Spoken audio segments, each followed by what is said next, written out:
Olá, pessoal, tudo bem? Estamos aqui mais uma vez para a nossa segunda aula. O trabalho de hoje é relativo à técnica na arte. Esta é a nossa temática. Retomando um pouquinho a discussão que desenvolvemos na aula passada, vocês devem lembrar que nós discutimos a questão da função da arte, relacionando a função com uma chave, um instrumento que nos permita ingressar na leitura da imagem. Nesta aula, continuaremos trabalhando com a mesma chave, isto é, um instrumento que nos permita compreender o que o artista pretende quando faz uma pintura, um desenho, uma gravura. Nesta perspectiva, o nosso trabalho de hoje é discutir a função da arte, mas tomando como chave de análise a técnica, os diferentes fazeres dentro das artes visuais. A grande maioria das pessoas, frente a uma obra de arte, como vimos inclusive na aula passada, tendencialmente pergunta: o que é isto? É uma pintura? É um desenho? É um retrato? E muitas vezes os seus critérios de análise em relação àquela imagem, entendendo que apenas a pintura ou a escultura é verdadeiramente obra de arte, quando vem, por exemplo, um desenho, estranham que se possa entender um desenho, às vezes a lápis, um desenho a aquarela, como verdadeiramente arte também. Nesta perspectiva, em nossa aula de hoje, vamos analisar quais são as técnicas dentro das artes visuais entendidas como as mais convencionais e aquelas técnicas que usamos mais na contemporaneidade. As técnicas convencionais são as seguintes: a pintura, historicamente a pintura a óleo, entendida como verdadeiramente arte, o desenho, a gravura, a fotografia, que é uma técnica mais contemporânea, e dentro do tridimensional, as diferentes linguagens relacionadas à escultura. Dentro da escultura, convencionalmente, a escultura em mármore, que é um material nobre, é entendida como a verdadeira arte.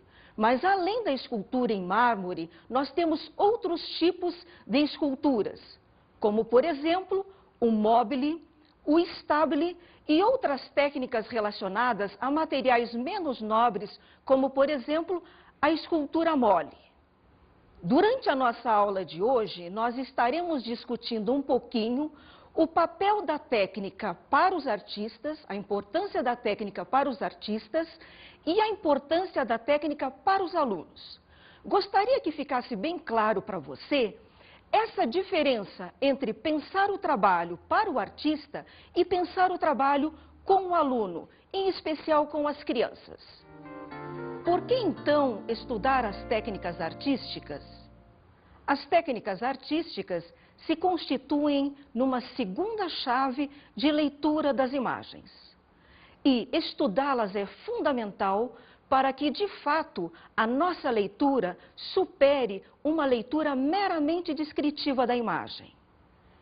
Para que, de fato, a gente consiga partir de uma leitura mais descritiva da imagem para uma leitura mais interpretativa, entendendo, de fato, o papel da arte na vida humana, é fundamental que tenhamos a possibilidade de desenvolver um processo de formação do olhar, um processo de alfabetização cultural. E o domínio das técnicas é mais um dos elementos, mais um dos instrumentos que nos permite enriquecer este processo de compreensão, de conhecimento da arte. A arte é um fazer artístico. Nessa perspectiva, vamos ver o que nos diz Mayakovsky sobre o fazer poético. Poesia é manufatura, de um tipo bem difícil, muito complexo, mas manufatura. O trabalho do fazedor de versos deve ser realizado diariamente para aperfeiçoar seu ofício e armazenar suprimentos poéticos. Mayakovsky. Para Mayakovsky, a arte é manufatura, E, de fato, a arte é um fazer. Se a arte é um fazer, isto significa que ela é uma forma de expressão, ela é um meio de comunicação. E no sentido mais rico da palavra comunicação, uma forma de interação com a realidade. Se a arte é uma forma de expressão, se ela é uma linguagem, ela se estrutura, ela se realiza por meio de um determinado fazer. Um fazer que é diferente dos outros fazeres. É nessa perspectiva que temos que diferenciar, assim como diferenciamos a função dos objetos artísticos dos objetos prático-utilitários, é fundamental que ao analisar uma obra de arte, a gente também consiga diferenciar o fazer artístico dos outros fazeres e entender que o fazer artístico ele é diferente do fazer alienado, do fazer alheio ao sujeito, isto é, os objetos artísticos falam especificamente do sujeito que criou aquele objeto e fala sobre a vida humana, diferentemente dos outros objetos, como as mercadorias, por exemplo. Mas antes de começarmos a discutir mais detalhadamente as diferentes técnicas artísticas, vamos perguntar para algumas pessoas quais são as atividades que elas desenvolvem no dia a dia que estão relacionadas com a arte. Quais são as atividades que podemos denominar de atividades artísticas? E, para quem estuda, quais são as atividades que desenvolve na escola que podemos chamar de atividades artísticas? Bom, desenho, pinturas. Não, eu sou sonoplasta do teatro. Eu faço bordado com a minha mãe. No colégio eu faço teatro, sim. Eu acho que dança, arte, eu acho que esporte. Esporte se relaciona à arte também, né? É muito interessante a fala das pessoas, não é? Podemos ler nas entrelinhas daquilo que elas nos disseram que, tendencialmente, as atividades que são desenvolvidas no dia a dia, elas são em absoluto separadas das atividades que denominamos de artísticas. O que, de fato, isto pode contribuir para a nossa reflexão de hoje? Para as crianças na escola, se as atividades artísticas não são atividades que fazem parte do dia a dia, elas tendencialmente entram apenas como conteúdo das aulas de educação artística.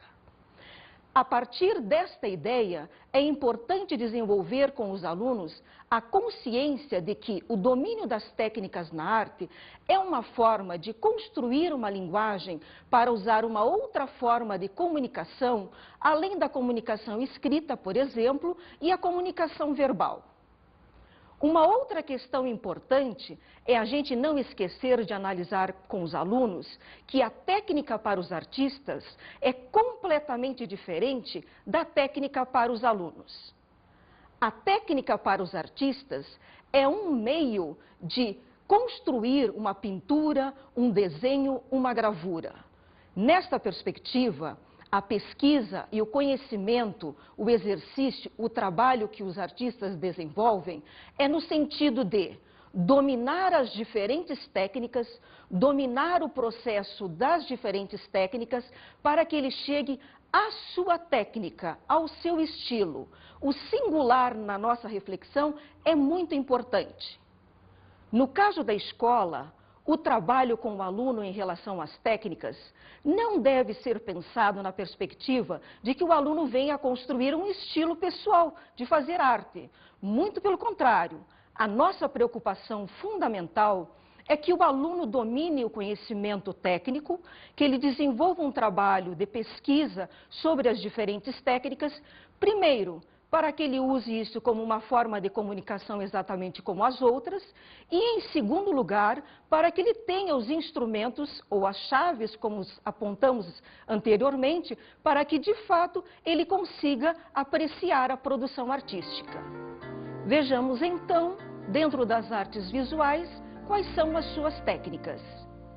As técnicas nas artes visuais, elas se organizam em dois grandes blocos. As técnicas no bidimensional, isto é, no plano, que são as seguintes: o desenho, a fotografia, a pintura e a gravura. E as técnicas no tridimensional, isto é, as esculturas volto redondo, o mobile, o stabile e a escultura mole. Esta classificação em bidimensional e tridimensional e esta classificação posterior entre desenho, por exemplo, gravura e escultura do bi e escultura mole, por exemplo, no tridimensional, é uma classificação meramente didática, porque nós temos muitas técnicas onde se percebe que o artista fundiu duas ou três. Vamos ver um exemplo. Nós temos aqui uma obra de Leda Catunda que se chama Couros. Esta obra foi feita em 1993 e é uma acrílica sobre tela. Se a gente pegar as dimensões da obra, que é 1,70 m por 2,52 m e por 8 centímetros de espessura, nós vamos perceber que, embora seja uma pintura, ela tem uma determinada saliência, ela tem um determinado volume. Nesta perspectiva, fica claro que a artista aliou duas técnicas, a pintura e a escultura. A primeira das técnicas no bidimensional, que vamos conversar um pouquinho, é a pintura, que colocamos do lado a ideia de pintura convencional. Isto é, o entendimento da pintura a partir da história da arte. A tela que vamos analisar para exemplificar como uma pintura entendida como verdadeiramente obra de arte é a Mona Lisa de Leonardo da Vinci. Esta obra é exemplar para entendermos a importância da pintura a óleo na história da arte. O que representa este retrato para as pessoas? A grande maioria das pessoas admira este retrato em função da habilidade do artista em representar a realidade fotograficamente. De fato, parece que a gente está vendo esta mulher, a Mona Lisa. Mas o que representa, em termos técnicos, em termos artísticos, este retrato? Ele sintetiza não só a habilidade do artista em representar fotograficamente a realidade, mas ele sintetiza o domínio da perspectiva, isto é, da representação dos objetos tridimensionais no plano, no bidimensional. Ele representa o domínio da técnica do claro-escuro, da técnica do esfumato. A técnica do esfumato, na realidade, a própria palavra nos dá bem a ideia de como é que o artista trabalha com a cor, esfumando a cor. Nessa perspectiva, temos que analisar com os nossos alunos que, no caso da pintura, os elementos mais importantes são a cor, portanto a tinta, a tela e o pincel. No caso da pintura convencional ou da pintura da verdadeira obra de arte, da pintura da tradição, estes são os elementos principais. Vejamos agora a técnica do desenho. Para a grande maioria das pessoas, o desenho é coisa de lápis e papel. Este, na verdade, é o desenho convencional. No desenho convencional, a ideia que temos dos seus elementos principais, isto é, o papel e o lápis, a ideia que temos é que, com o lápis, podemos construir a forma, configurar, dar a ideia de um determinado objeto. Nessa perspectiva, a linha, que é o elemento visual mais importante do desenho, ela é vista apenas como elemento configurador, elemento que nos dá a ideia de um objeto, isto é, linha de contorno. Para a grande maioria dos nossos alunos, a linha, ela também tem o papel de textura. Nessa perspectiva, entra muito a influência dos trabalhos de impressão de textura que desenvolvemos na escola. Para os artistas, a linha, ela tem um cunho muito mais atmosférico do que a ideia de linha de contorno. Para entendermos um pouquinho melhor essa questão, vamos ver uma pintura e um esquema de desenho desta pintura de Picasso. Esta é a Mulher Chorando de Picasso. Observem, por exemplo, que as linhas, elas nos dão a atmosfera da obra. São linhas quebradas, linhas rígidas, linhas que nos dão a ideia de dor, de angústia, de choro, de sofrimento. Nessa perspectiva, a linha para os artistas, ela é um elemento para dar uma determinada ideia, para construir uma sensação, uma atmosfera. Vimos duas técnicas convencionais. Vamos conversar um pouquinho agora sobre a técnica da fotografia. A fotografia na arte é uma técnica um pouco mais contemporânea. Das diferentes vertentes de trabalho com fotografia, nós temos, por exemplo, o hiperrealismo, a fotomontagem, colagem e assim por diante. Nós temos como exemplo da fotografia um trabalho de um artista brasileiro chamado Vicky Muniz. Vejamos a imagem. Este quadro é Imagem de Criança Feita com Açúcar, da série The Sugar Children. É uma obra feita na década de 90. Nesta obra, observem que o artista utiliza açúcar para fazer o desenho da criança. Depois de feito o desenho, ele fotografa. Nessa perspectiva, ele alia duas técnicas, o desenho e a fotografia. Vejamos uma outra obra de Vicky Muniz. Esta obra, o título é Sigmund, Retrato de Chocolate. Observem que nesta obra o artista faz o retrato de Freud e para isto ele se utiliza de um material absolutamente inovador. Ele usa para construir as linhas chocolate. Na realidade, o artista usa o chocolate de uma forma metafórica. Ele faz uma relação entre o conteúdo da imagem, que é o retrato de Freud, e o uso do chocolate como um elemento excitante. Na realidade, ele está fazendo um jogo simbólico, misturando linhas de chocolate com a questão do Freud, com a questão da sexualidade. Depois de feito o retrato com linhas de chocolate, o artista fotografou. Percebemos também nesta obra o uso deste material misturando desenho e fotografia. Vejamos agora a técnica da gravura. Esta técnica, ela é muito conhecida e muito utilizada por uma série de artistas. Quais são as diferentes alternativas de trabalho de gravura?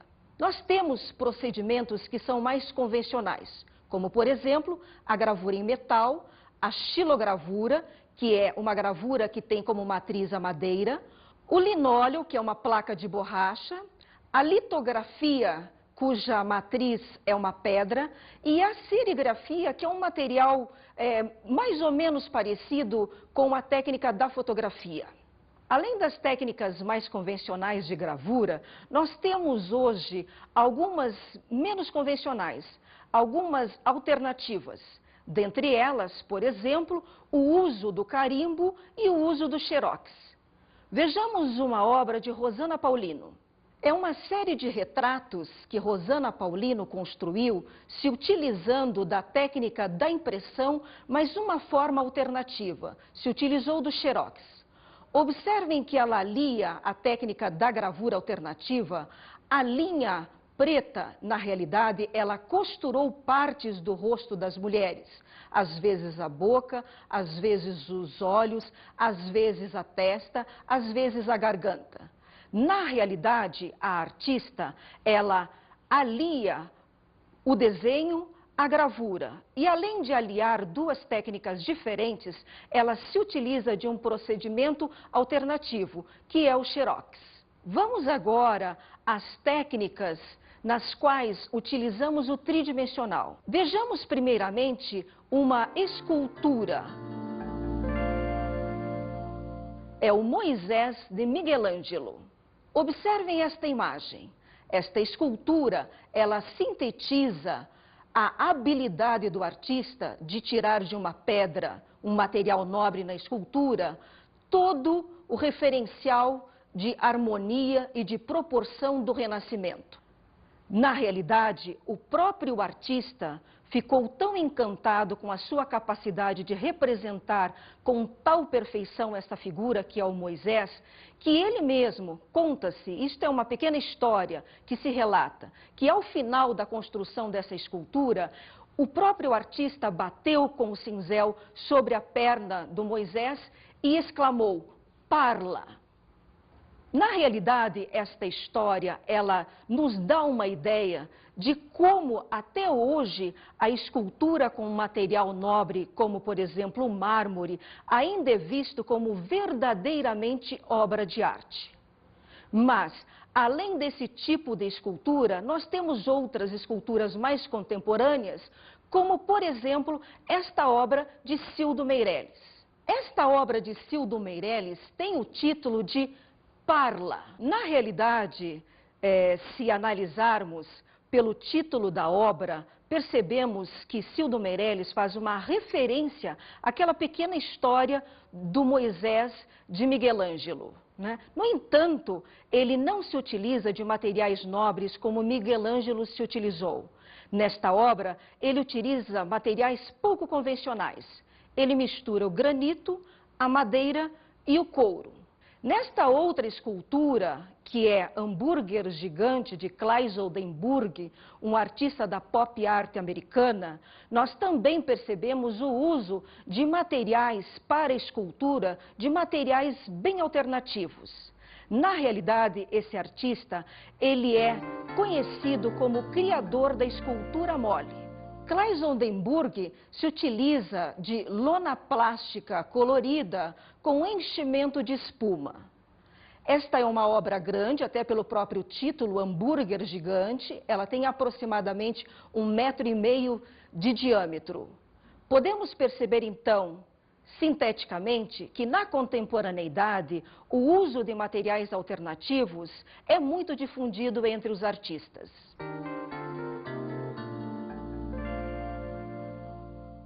Temos também o Mobile e o Stabile com o seu criador, que é o Calder. Vejamos uma pequena obra de Calder. É Cachorrinho. Observem como essa pequena escultura é feita com materiais absolutamente alternativos. Grampo de roupa, arame, rolha de garrafa. Enfim, fizemos uma viagem bem rápida por todas as técnicas mais conhecidas e mais trabalhadas pelos artistas, quer no bidimensional, quer no tridimensional. Mas me parece que é extremamente interessante que a gente também possa pensar um pouquinho nessas diferentes técnicas na escola. As técnicas das artes visuais na escola são importantes na seguinte perspectiva. Primeiro, se para os artistas as técnicas são um modo de chegar a um estilo próprio, chegar a uma técnica, o singular e importante, como já falei anteriormente, no caso das crianças, é fundamental que se desenvolva um trabalho, primeiro, teórico, e em segundo, um trabalho também prático em relação às técnicas. Nessa perspectiva, as pesquisas que o aluno pode desenvolver no sentido de compreender as diferentes técnicas e de como os artistas procedem, ele também deve ter a oportunidade de exercitar essas técnicas em sala de aula. Esse trabalho de desenvolver, de estudar as diferentes técnicas, aliado ao exercício artístico, dará possibilidades, enriquecerá o vocabulário visual do aluno para que, de fato, ele consiga, no momento em que apreciar uma obra de arte, ele consiga, de fato, entender o que o artista pretende com aquele trabalho. Falaremos um pouco mais detalhadamente sobre a técnica da gravura. A técnica da gravura na escola, ela pode ser feita utilizando matrizes mais alternativas, como, por exemplo, a gravura com matriz de isopor ou com matriz de papelão.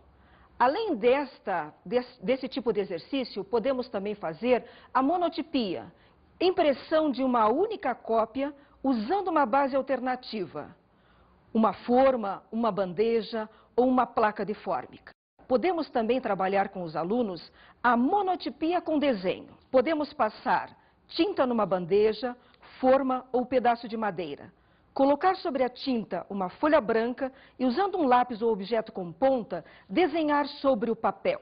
É evidente que esta nossa conversa final é apenas um en passant pelo trabalho, pelas atividades que a gente pode desenvolver em sala de aula com os nossos alunos. Demos apenas algumas dicas do trabalho com a gravura, mas, na realidade, a gente precisa pensar um pouquinho em como desenvolver de modo alternativo um trabalho e o contato do aluno com todas as outras técnicas.